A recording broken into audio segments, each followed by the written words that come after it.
Oke, bismillahirrahmanirrahim. Assalamualaikum warahmatullahi wabarakatuh. Selamat pagi, siang, sore, malam, warga sipil sekalian. Welcome to Practical Cloud Computing. Dan selama satu semester, kami, para asisten praktikum TCC 2026, bakal mendampingin kalian belajar bareng. Dan kami juga pun belajar bareng di Cloud Computing.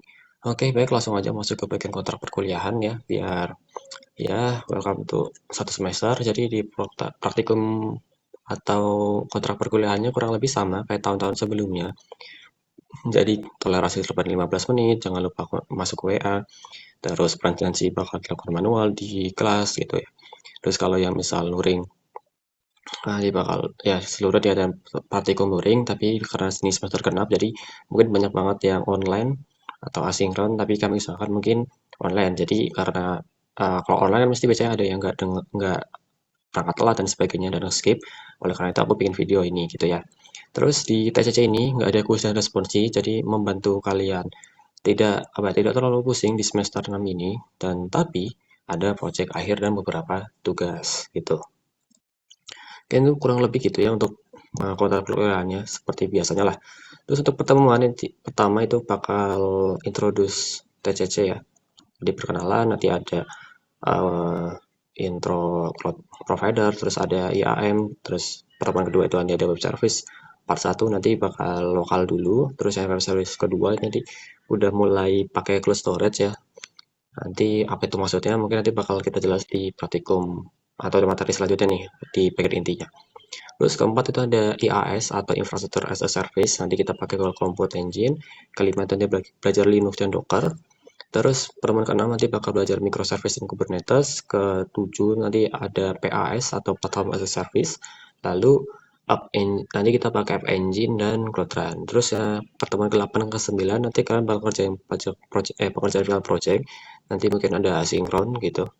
Biar kalian lebih santai juga di semester 6 karena jujur aja mungkin bakal banyak project. Jadi ini kerjakan maksimal dan laporannya jangan lupa. Lalu pertemuan 10 nanti ada presentasi final project. Nanti misal nggak cukup ya buat kelompoknya, nanti bakal dipindahin ke 11 sekaligus nanti buat pengumpulan laporan final project. Kurang lebih kayak begitu. Oke, terus untuk komponen penilaiannya itu ada tiga tugas. Tugas pertama itu minggu ini itu simpel aja. Nanti bakal aku bantu juga untuk gimana sih caranya buat ngerjain tugas satu biar lebih enak juga ya. Terus tugas dua nanti adalah gabungan dari pertemuan 2 sampai 3 kalau nggak salah yang web service gitu. Nanti bakal di announce lagi pas tugas duanya dikerjakan gitu.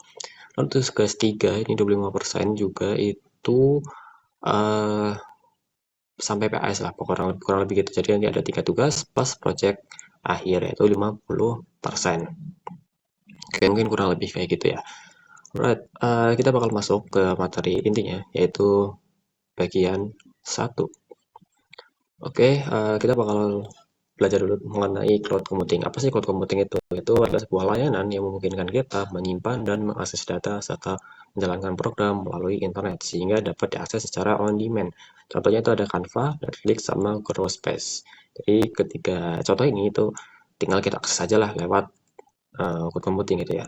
Nah, apa sih aja sih karakteristik dari cloud computing? Yang pertama on-demand service. Jadi nanti kita kalau mau pakai cloud computing itu kita bisa ngatur sendiri apa yang mau kita lakukan. Terus portable access ini bisa dikerjakan dengan berbagai uh, laptop gitu ya, karena uh, ada di cloud kurang lebih itu. Terus resource pooling ini kita bisa mengatur resource apa yang kita mau pakai. Rapid elasticity ini simpelnya adalah bisa bersifat horizontal atau vertikal. Jadi kalau horizontal itu berarti bisa diakses banyak orang ya kalau nggak salah. Terus kalau vertikal itu nanti kita bisa menambahkan CPU-nya atau kemampuan dari server yang kita pinjam atau cloud computing lah kurang lebih itu. Terus ada measure service. Ini kita bisa memantau service-nya apakah ada yang jelek atau yang perlu ditingkatkan kurang lebih gitu. Jadi itulah karakteristik dari cloud computing. Oke, nextnya di sini ada model layanan. Nah, model layanan ini dibagi menjadi tiga, yaitu IaaS atau Infrastructure as a Service, lalu ada PaaS atau Platform as a Service, lalu ada Software as a Service. Nah, ini di bagian ini yang biru itu adalah kamu bisa ngatur yang ditentukan atau pakai provider managers gitu ya. Jadi nanti provider yang bakal ngatur. Nah, contoh di infrastructure as a service, nanti sini kalian bisa ngatur database-nya mau pakai apa, terus nanti runtime-nya mau pakai apa, mau pakai Apache atau NGX gitu, kalian bisa ngatur, terus middleware-nya sama OS-nya. Nah, OS ini bisa mau pakai Linux Ubuntu atau Arch Linux dan sebagainya gitu ya. Nah, kalau PAS itu kalian hanya bisa ngedit datanya doang gitu. Misal mau pakai Postgre atau mau pakai MySQL atau mau DB dan sebagainya gitu ya. Tapi kalau server as service itu nanti bakal diatur oleh provider managers gitu. Atau ya diatur sama si penyedia layanannya gitu. Kurang lebih gitu. Bagusan mana ini tergantung dari kalian mau pakai yang mana. Jadi tergantung dari seberapa beratnya aplikasi kalian bikin dan sebagainya gitu. Kurang lebih begitu. Oke, terus nextnya adalah model penyebaran cloud computing. Nah, jadi cloud computing itu bisa dibagi-bagi bermacam nih ya. Jadi ada public cloud, berarti itu cloudnya bisa diakses banyak orang. Private cloud ya udah buat kita-kita aja. Community cloud berarti khusus community atau perusahaan. Nah, kalau hybrid cloud berarti bisa digabungkan gitu ya. Jadi nanti yang bikin aplikasinya itu bisa diakses banyak orang, perusahaan, dan sebagainya. Oke, terus keuntungannya adalah mengubah biaya modal menjadi biaya variabel. Jadi nanti kalau kalian pakai resource, misal mau pakai CPU ya, CPU-nya satu gitu. Nanti kalian bayar per CPU-nya gitu.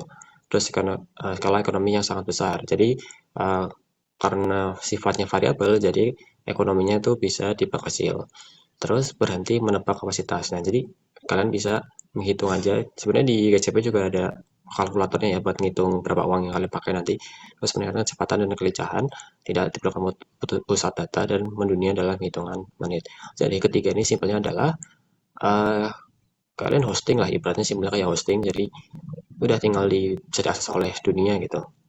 Terus bisa ngerjainnya juga cepat gitu. Karena kalian tinggal pakai si platformnya aja gitu.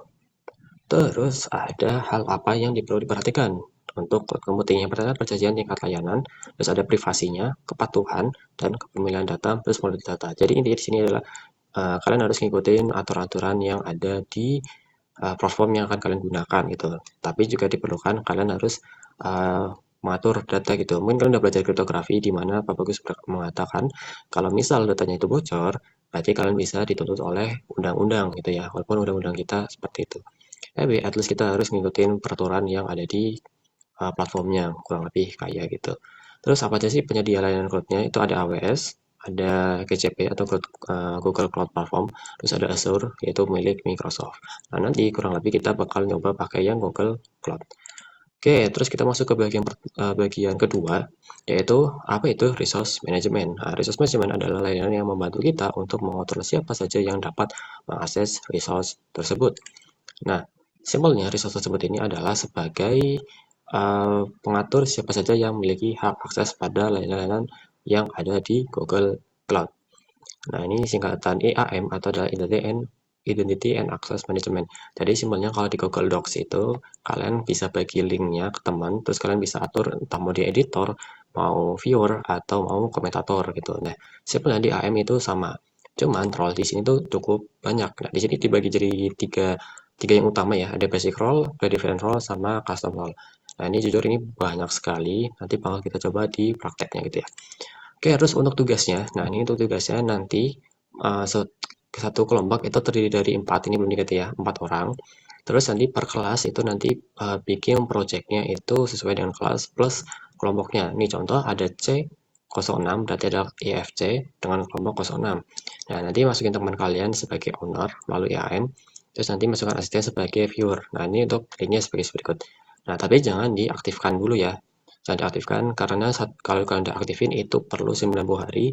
Jadi biar kita pas 6 bulan atau 1 semester nanti cukup satu orang dulu yang akses real, nanti baru diganti orang satu lagi biar pas 1 semester. Nah, dua orang lagi sisanya ngapain? Dua orang sisanya itu buat cadangan gitu ya. Jadi ketika pemain satunya itu gagal, nanti dilanjutkan ke pemain kedua dan seterusnya gitu. Nah, terus tugasnya adalah cukup simpel, yaitu kalian cukup screenshot dan taruh link screenshot pada sheet yang telah disediakan di Spada. Jadi nanti kalian cukup IAM-nya udah di-share atau belum gitu ya. Kurang lebih kayak gitu aja sih. Oke, mungkin itu aja untuk Patium kali ini. Aku bakal contoh ini untuk Google GCP-nya gimana gitu ya. Nah, kalau kalian buka Google, kalian ketik aja Google Cloud Platform atau kalian ketik aja GCP gitu. Nanti di bagian atas ini kalian klik aja Google Cloud. Nanti tampilannya pembukaannya seperti kayak gini. Kalian bisa langsung ke konsol di sini. Nah, nanti kemungkinan besar aku tuh kayak close dulu ya. Oke, nanti kurang lebih sih tampilannya nggak kayak gini. Tadi mungkin tak kosong guys bagaimana, tapi is okay. Ini project-project yang udah pernah dibuat pas praktikum sebelumnya. Kalian bisa klik aja select a project di sini, terus new project.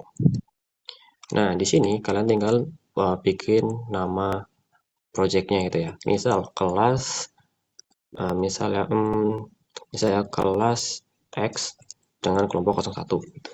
Nah, berarti kalian bikin kayak gini X, 01. Itu tinggal di-create aja. Oke, di sini oke, tadi aku udah nyobain sebenarnya. Oke, ikut pending. Oke, ini aku biarin dulu. Oh, wait. Ntar, mana nih X? Loh, nggak ada. Nih, X01. Apa nih? Oh. Oke, ini udah dibikin.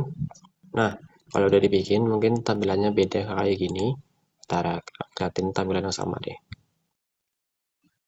Wait. Oke. Mana ya? Bentar ya. Buka konsol. Nah, ini tampilannya kurang lebih kayak gini nih, pas kalian udah bikin. Tadi kenapa ada error? Tadi sebelumnya ini aku udah bikin video buat B06 gitu ya, buat nyobain. Terus udah aku hapus gitu, tapi gagal. Oke, terus nextnya adalah kalian buat akses IAM-nya. Caranya adalah kalian ke sini, IAM admin. IAM, nah, jadi ditunggu aja. Nah, di sini kalian bakal nambahin teman-teman kalian plus si asistennya. Jadi tinggal ke create access. Nah, di sini adalah masukin email teman kalian. Misal di sini aku bakal masukin akun kampusku @student.upnyk.ac.id. Nah, ini kurang satu nih. Tadi ke ini. Oke. Terus nanti kalian, nah ini maksudnya role-nya nih, ada role basic dan sebagainya. Untuk teman kasih owner aja. Terus nanti kalau misalnya yang asisten, itu kalian bisa kasih viewer gitu ya. Ini viewer. Nah, di sini role-nya banyak banget yang kalian bisa masukin. Jadi ini role-nya tergantung dari ini service yang bisa diakses itu. Misalnya nih Cloud SQL, berarti dia hanya bisa aktif Cloud SQL. Dan di dalamnya pun juga ada role-nya lagi. Nah, kalau udah tinggal di save aja. Nah, di sini nanti teman kalian bakal pending. Nah, nanti suruh accept ya di email nih misal. Nah, di sini suruh accept. Nah, ini accept tinggal klik aja linknya di sini di akun teman kalian. Nah, nanti tinggal di ini di accept aja, tinggal centang terus accept. Nanti teman kalian bakal udah masuk di sini. Gitu guys. Oke, paling itu aja buat pertemuan pertama. Cukup singkat. Makanya kita online aja ataupun ada yang asinkron. At least jangan lupa ngerjain tugasnya. Mungkin itu aja dari aku. Selamat mencoba buat IAM-nya. Oke, mungkin itu aja. Sekian, terima kasih. Salam warga sipil sekalian.